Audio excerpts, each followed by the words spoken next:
Arthur Meehan remains one of the least known and least successful Canadian prime ministers. He was born in June 1874 in St. Mary's, Ontario, and died in August 1960 in Toronto.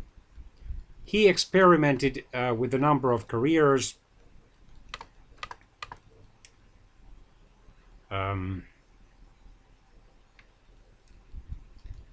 including those of teacher, lawyer, and businessman before he became a politician as a member of the Conservative Party.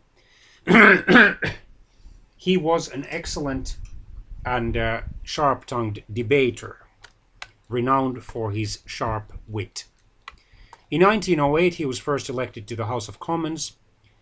He was already some years later nicknamed the first swordsman of Parliament. He gained a following among those in the Conservative Party who felt that Prime Minister Borden's government was aimless. He served as Solicitor General from 1913 to 1917. Then he became Minister of Mines and Secretary of State for Canada. In 1917, he became the Interior Minister and Superintendent of Indian Affairs.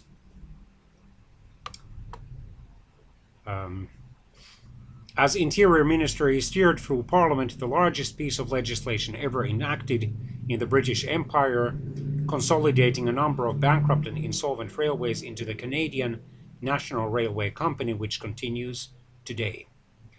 In 1919, as Acting Justice Minister and Senior Manitoban in the government of Robert Borden, Meehan helped to subdue the Winnipeg General Strike.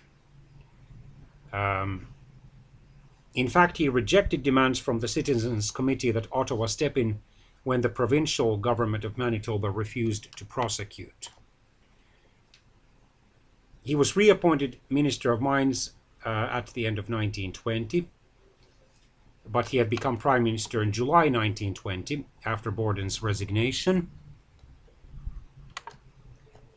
He fought the 1921 election under the banner of the National Liberal and Conservative Party, trying to keep the allegiance of Liberals who had supported the wartime Unionist government. However, his actions in implementing compulsory military service further reduced his party's popularity in Quebec, while the Winnipeg General Strike and farm tariffs made him unpopular among workers and farmers alike. He lost votes not just to the Liberals, but also to the Progressives. Humiliatingly, he was defeated in Portage-la Prairie, and the Unionist/Conservative Party came third after the Liberals and Progressives. Indecisively, he won the October 1925 federal parliamentary elections, but without a majority. He then was Prime Minister for 3 months from June to September 1926. At first, the Governor General, Lord Byng, had refused to grant the Liberal Prime Minister Mackenzie King a dissolution on the grounds that the previous election had happened just 8 months before, and King did not even have the largest number of seats in the House of Commons.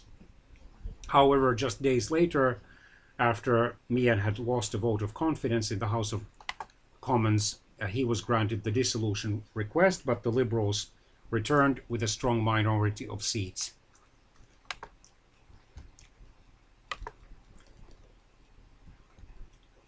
And King used that erroneous argument according to which the Governor General had violated the Canadian Constitution by refusing him the dissolution. Meehan left active politics after that defeat, and he was again defeated in Portage-la Prairie. He moved to Toronto to practice law. However, fellow Conservative and one of his successors as Prime Minister, Richard Bennett, appointed him to the Senate in 1932 in an effort to combat the Great Depression. He served in the Senate until January 1942, first as leader of the government and minister without portfolio, then as leader of the opposition.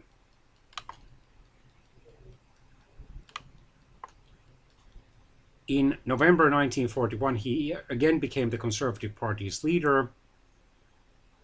Then he tried to win a seat in the House of Commons in the winter of 1942. However, in February 1942, however, he lost to the Social Democratic or Cooperative Commonwealth Federation candidate, Joseph Noseworthy. He announced in his keynote address to the Conservatives, about to be renamed Progressive Conservatives, in December 1942, that he was not a candidate for the leadership, and the party subsequently chose the Liberal Progressive Premier or Provincial Prime Minister of Manitoba, John Bracken, as leader. He said, "Gentlemen, I am through. Fortune came and fortune fled. Believe in my sincerity that I see no reason for sympathy." Very honest, but also very sad words. He returned to the practice of law in Toronto, dying of heart failure there, aged 86, in August 1960. He had the second longest retirement of any Canadian Prime Minister at 33 years and 315 days. Joe Clark, however, surpassed him on January the 12th, 2014.